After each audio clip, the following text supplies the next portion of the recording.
Nous sommes à Liège, en Belgique.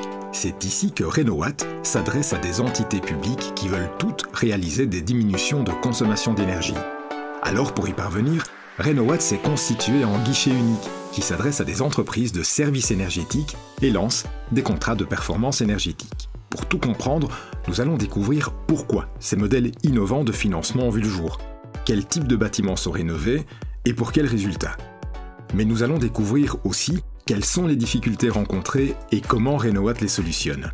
Enfin, nous découvrirons les facteurs clés du succès et les opportunités à l'étranger.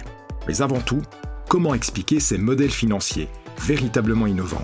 Erika Honnet est à la tête de Renowatt. Le modèle que nous avons mis en place, c'est le modèle de lancer des contrats de performance énergétique au sein du guichet unique, et ce guichet unique s'appelle Renowatt. Donc en fait, qu'est-ce qu'un contrat de performance énergétique? Petit rappel, le contrat de performance énergétique, c'est un contrat de service qui permet, qui garantit la diminution de consommation énergétique. Donc plutôt que d'avoir des travaux et d'avoir un audit et puis des entrepreneurs qui viennent et un entrepreneur pour le toit, un autre pour la chaudière, etc.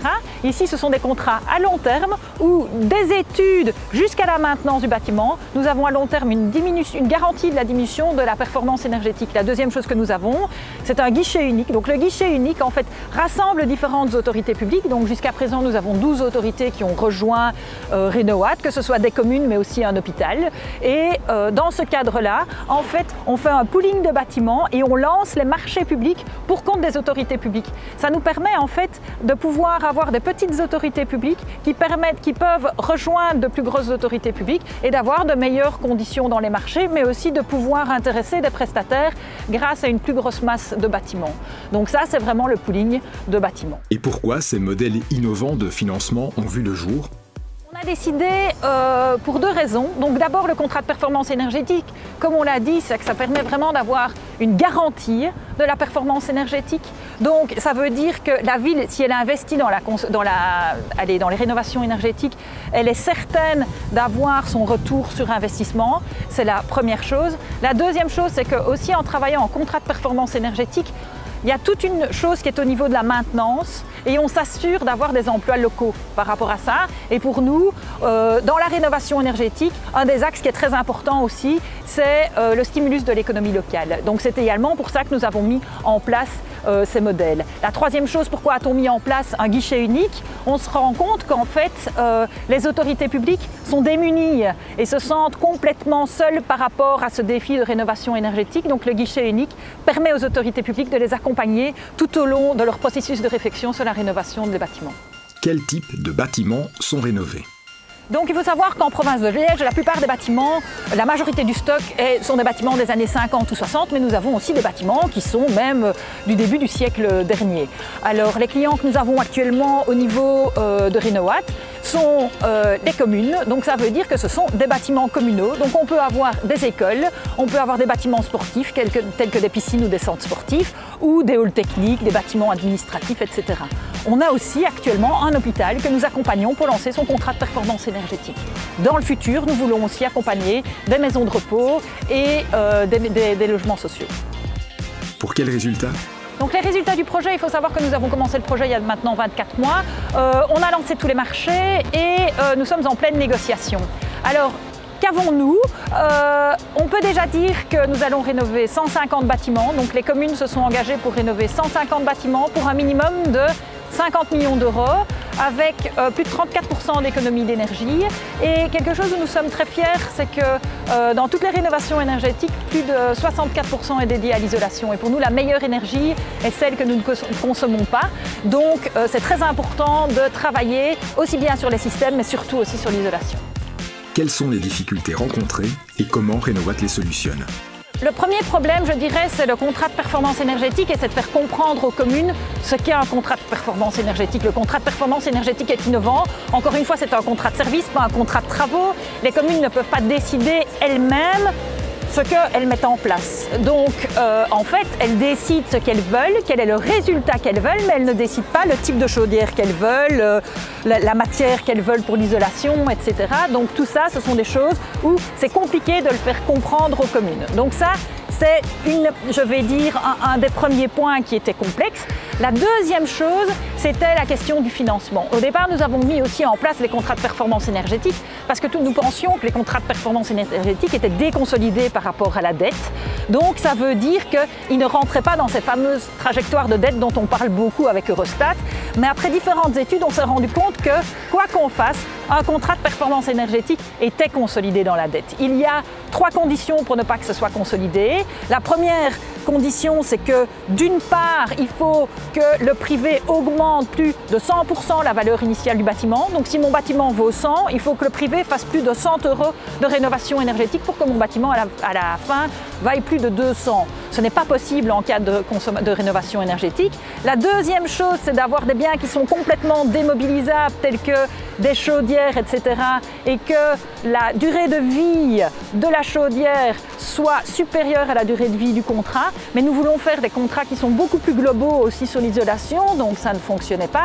Et la troisième chose, c'est une simple revente vers le privé, ce qui n'est aussi pas possible. Donc on a décidé à la fin, après de très grandes discussions, de voir est-ce qu'on lance la rénovation énergétique, est-ce qu'on va par rapport aux défis qui sont des défis climatiques ou est-ce qu'on va par rapport à la dette. Donc il y a vraiment eu un grand trade-off et à la fin on a décidé de continuer le projet, de continuer avec les contrats de performance énergétique parce qu'on pense qu'il y a une réelle valeur ajoutée par rapport à ce service et à cette garantie de performance énergétique, mais par contre de financer ces contrats de performance énergétique par de la dette et pas par du tiers investisseur parce que justement on pensait que le tiers investisseur permettait de déconsolider et là on ne déconsolide pas.